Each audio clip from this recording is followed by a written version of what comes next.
Welcome to the Springs in the Desert podcast. We're those friends that you can take with you wherever you are on the path of infertility.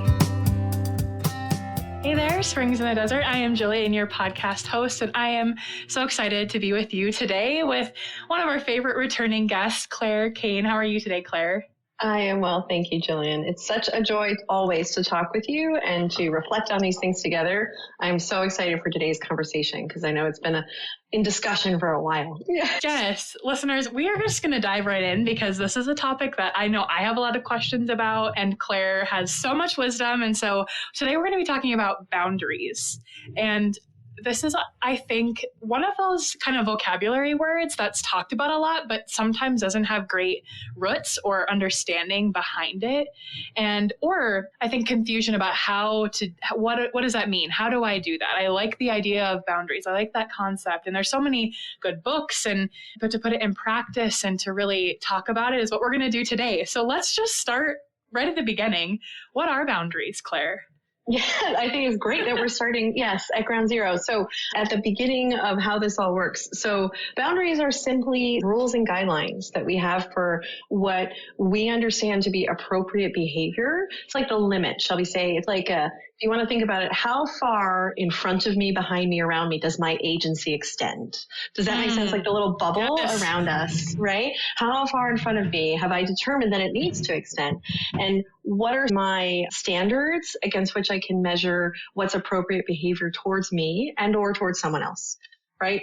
And so I think that the word has become, I think, almost sometimes a throwaway phrase in pop psych, which is really sad because boundaries really are the groundwork for safety and trust in relationships, right? Sort of setting a limit that this is my personal autonomy here. This is my space of agency. And when I come in relationship with someone else and I come and this person really seems to respect my space and my agency, the way I make decisions, right? What the limits I have set on what I want to share and what I don't, that kind of creates a sense of trust, and that kind of builds community and communion with people when I know that they are respecting the limits I have set on my agency, right? How much I want to share, don't want to share, how much I want to give, don't want to give. That is really super helpful. And I appreciate that you explained agency a little bit too, because I think that sometimes it can be easy to feel like we don't have a say, that our desires, preferences, real needs that need to be protected, but we don't feel like we can say to someone in our lives, that's what we need.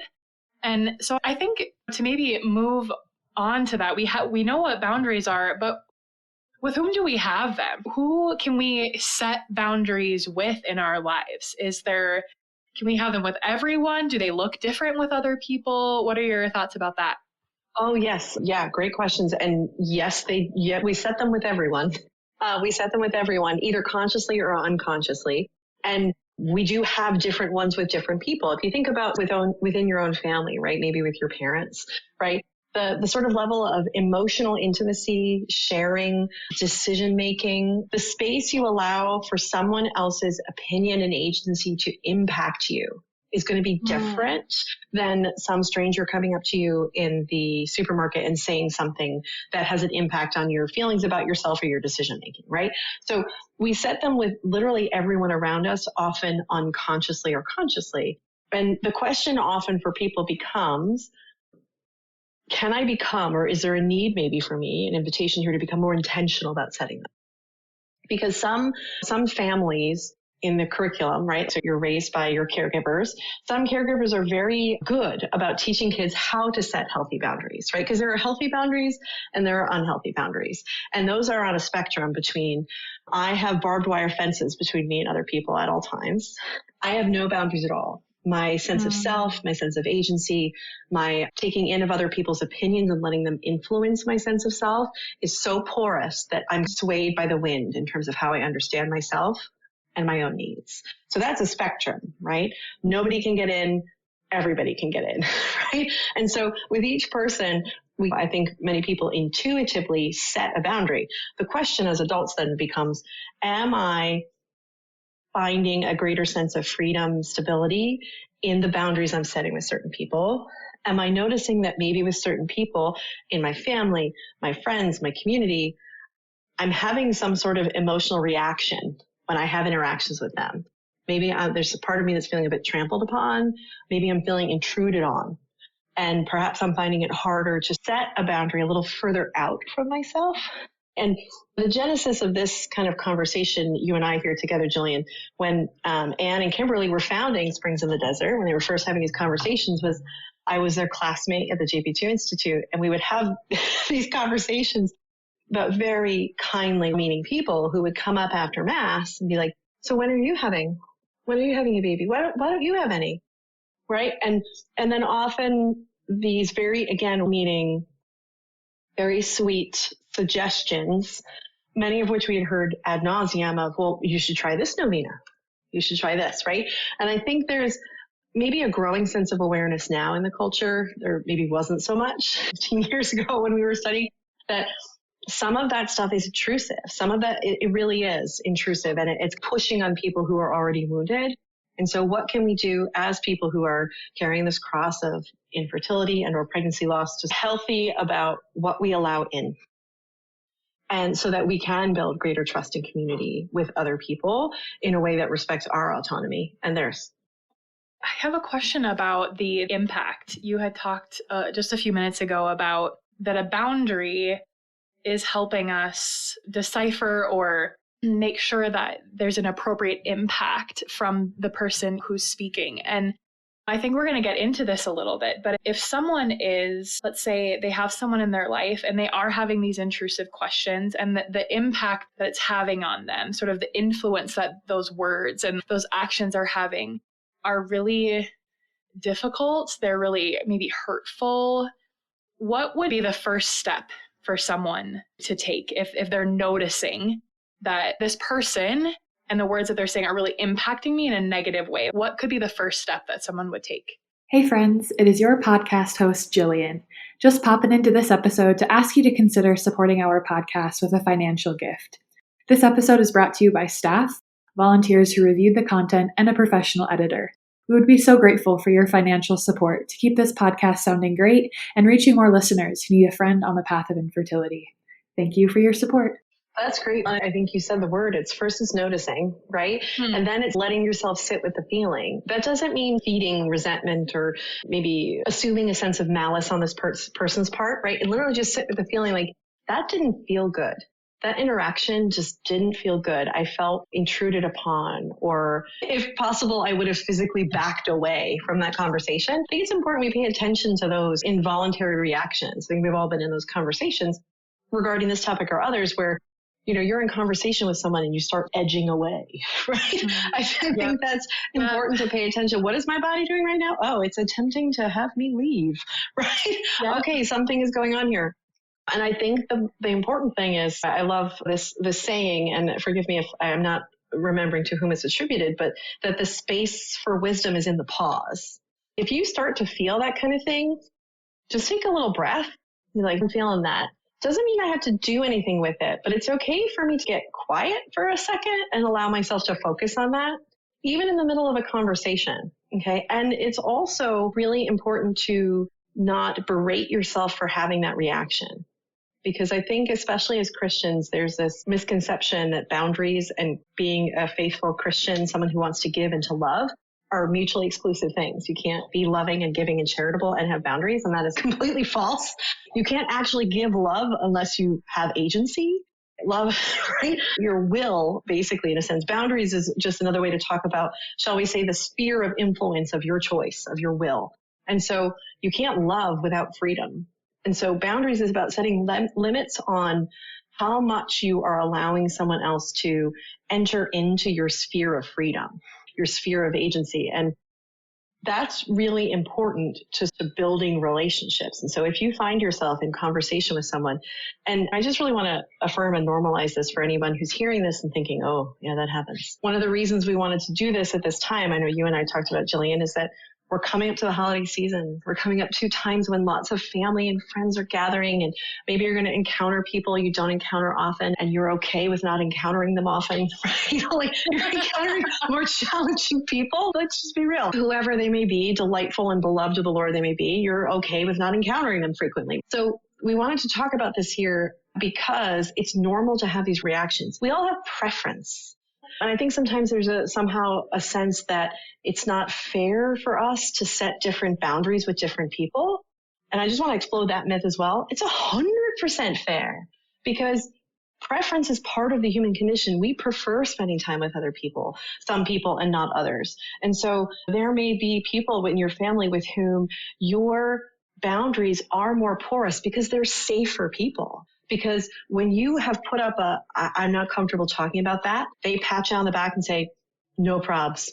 I'm here when you're ready, if you're ever ready. But I love you. I'm here. No problem. And someone maybe in the same degree of relationship to you, instead of respecting that boundary, hammers at it, right? Of course, you're going to feel safer with the one who's being respectful of the limit you have set on their influence on your freedom.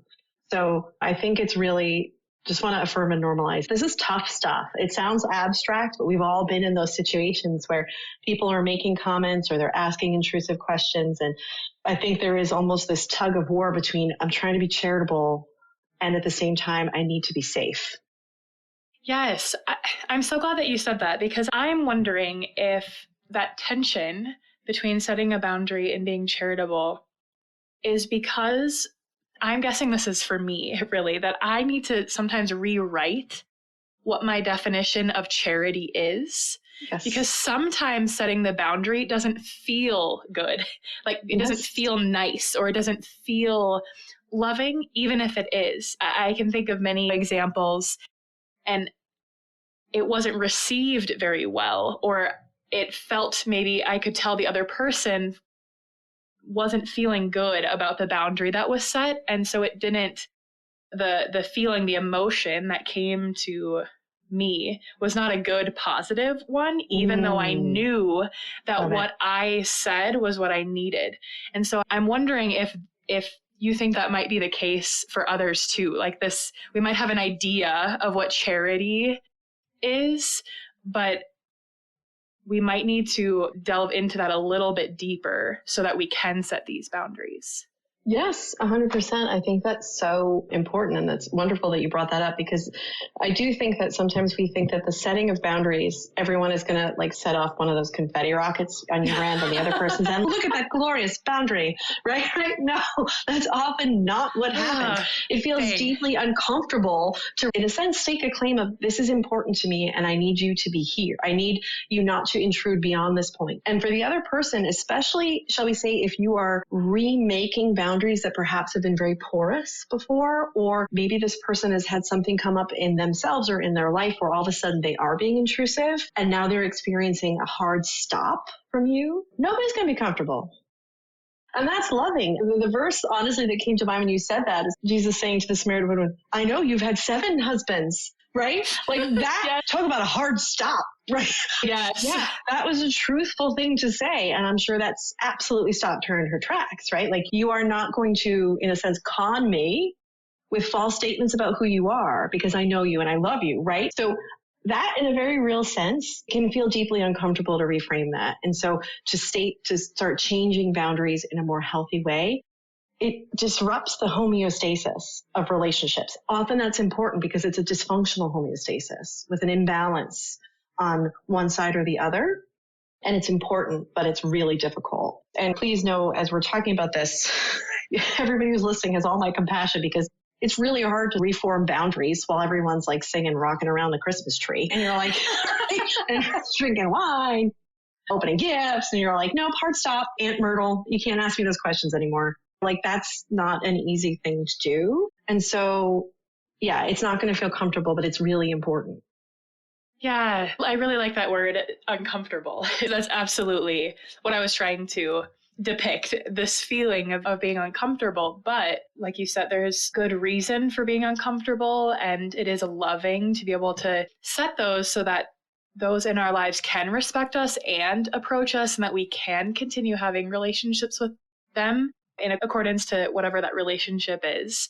So maybe to get a little bit practical, how do we figure out what our boundaries are, especially in a season of infertility, right? Our audience, the listeners, have been asked the questions that you have brought up, the questions about we do have some in our community who are longing for marriage. And a lot of that the cross is similar there.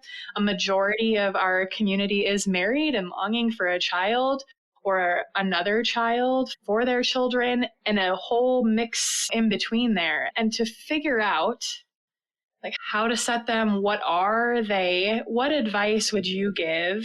And maybe perhaps like for couples to discern together, like how can they come together to decide what's the best boundaries for them?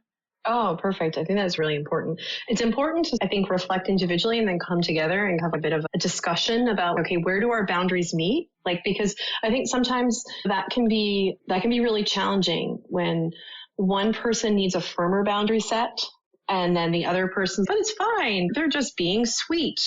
And you're like, yes, but that sweetness is really painful because they aren't respecting the fact that I don't want them to ask that as frequently, or that we're not really talking about that.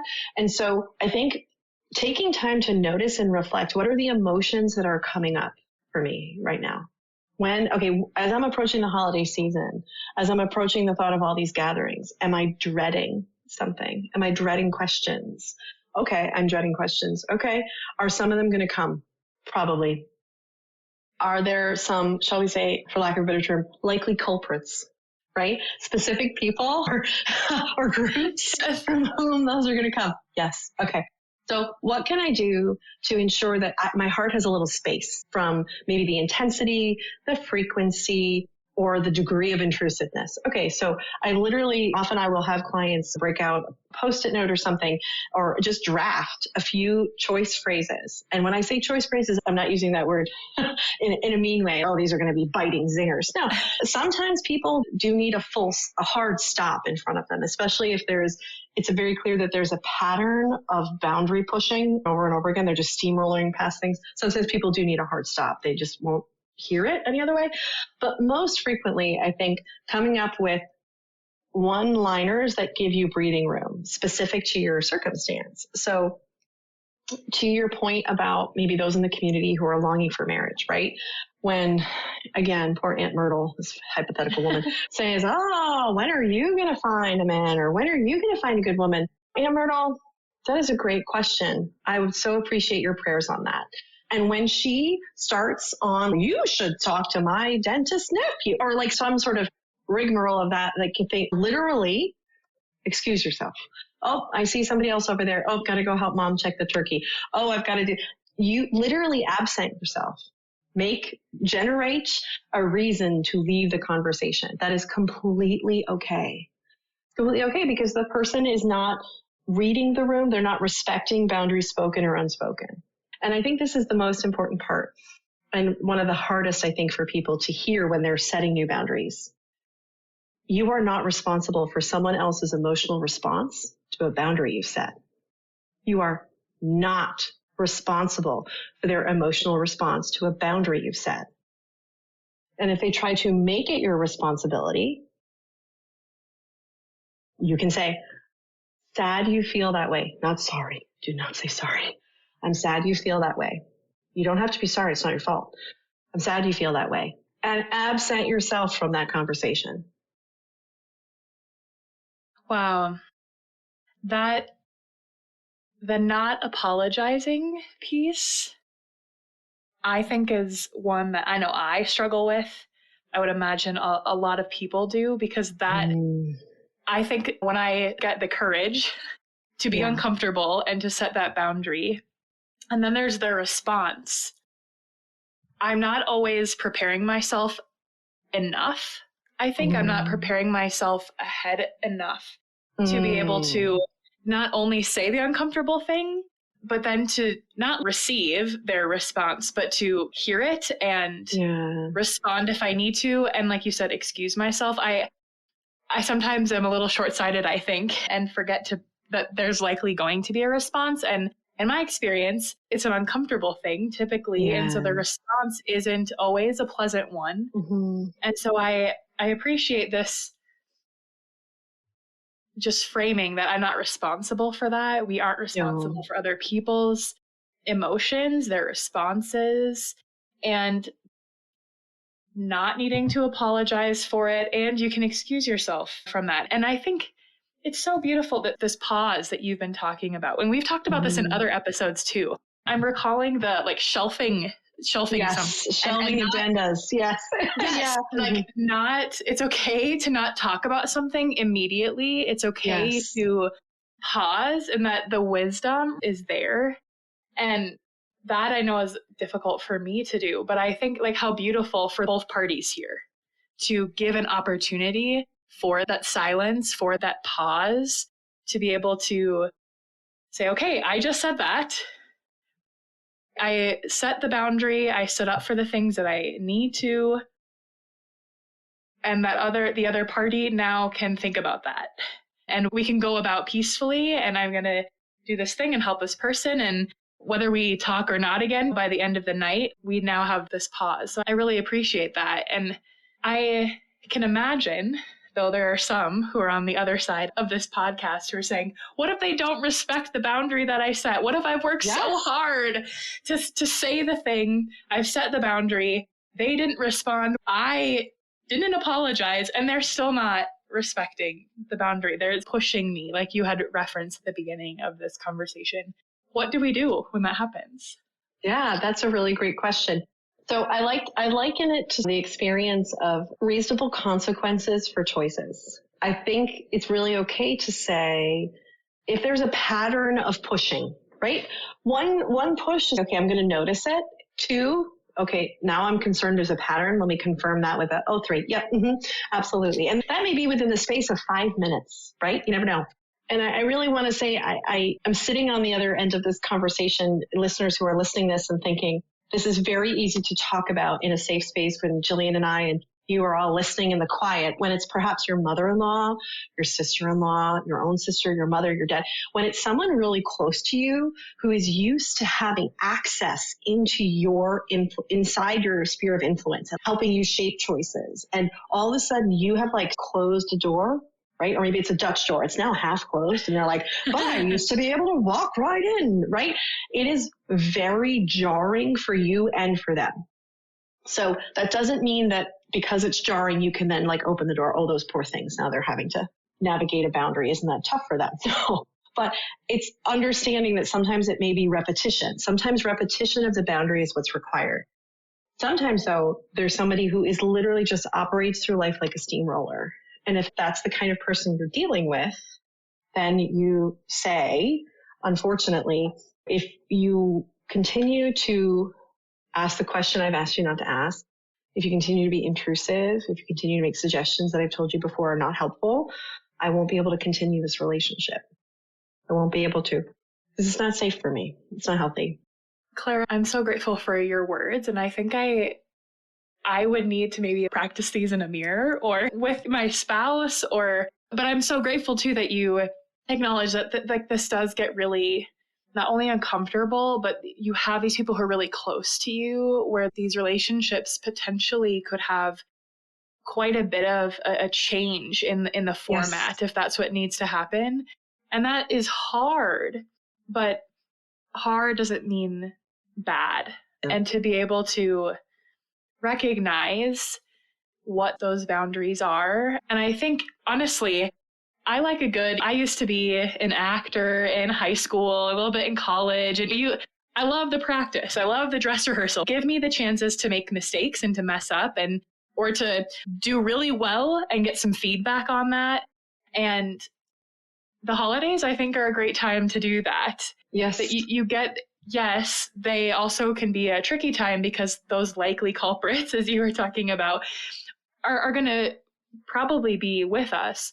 But to have maybe a few opportunities. I know that those that maybe I need to set boundaries with are often near me in the holidays. And so to be able to practice and to be able to set those boundaries and to maybe get feedback from your spouse if they're with you, or, maybe you said it and it did really hurt and you apologize, and to go back and say, okay, I don't want to do that. I want to apologize for that. Give yourself space to practice setting the boundaries, I think is something I will definitely be doing. And I just appreciate all your words that you've said, because it can be when you're in the moment, you can feel your face getting flushed and your heart is beating fast, and totally. you want to say the thing, but you don't know how it's going to go. And So to have some of these words to practice on a sticky note, whatever it is, I think is so helpful. Yes, drafting is really important. And I say this all the time. My husband and I have 2 beautiful children through adoption, and they're 4 and 6, going to be 5 and 7 now shortly. And one of the sort of funny call and responses in our house is when the kids are upset that they're not getting a new skill perfectly, like riding a bike or something. I'm like, okay, what do we have to do before we're good at it? And they like roll their eyes and they're like, be bad at it first. I'm like, yes! Before we can be good at anything, we have to be bad at it. Isn't that great? Because we're going to learn. So, and they think it's nauseating at this point how mom tries to make the skill of learning like important. But it's really true, especially if you were not raised in a family where healthy boundary setting was a priority, where your parents really worked maybe intentionally. Some people just intuit it, and God bless them, because that's an amazing grace, like just to know how to set healthy boundaries. Other people, like, their families weren't great at it because of trauma, because of all kinds of other circumstances. And so they come to adulthood maybe with very rigid boundaries or very porous boundaries, and they have to relearn how to do this. And it's going to be a bit messy. And that doesn't mean that you're not doing it right. It means that you're literally learning a new skill. But it's a skill that's actually going to build communion, which is so funny. We think sometimes boundary setting is, I'm putting a wall between me and someone else. It's no, you're putting up like a nice picket fence with a swinging butler door. Do you know what I mean? Yes. And it's a way to determine who's safe to let into your sphere. And it's really important because you can't have community without a shared sense of safety and trust. And I do think it's really important to talk about these things as a couple, especially if you come from families where boundary setting was done differently. Sometimes you can marry into a family where the parents expect to have a heck of a lot more agency in their adult children's decision making than your family did. Does that make sense? And sometimes that's a cultural aspect too. So you could have someone from, hey, everybody is their sort of like own autonomous individual, great boundary setting, marry someone whose parents still really formulate many of their decisions for them. And that is like a whole different kettle of fish. So being on the same page as a couple, working to get on the same page as a couple, who needs a harder boundary? Who needs a softer boundary? Where do I maybe have to compromise a bit because my spouse needs a harder boundary with this person than I particularly need, is really important. Having that kind of communication is crucial with your spouse. That's so good. Listeners, I have lots more questions for Claire, and so don't worry, because we're going to continue the conversation, but it's going to be next week. You're going to hear it next week. We're going to continue it, so don't worry. We've got lots more to share on the topic of boundaries. Claire, thank you so much for just really setting the stage and giving us a foundation about boundaries, and can't wait to talk a little bit more about boundaries with you. Oh, it's been a delight. Thanks so much, Jillian. Yes. Listeners are in a season where you're needing to set boundaries. If you're needing some help setting boundaries, let us know. We would love to be able to help you write those scripts, to be able to direct you to someone locally who could help you work through those and work with your spouse to set those. So just reach out. It's an honor to walk with you. We'll see you next week. Thank you so much for joining us for this Springs in the Desert podcast episode. We would be so grateful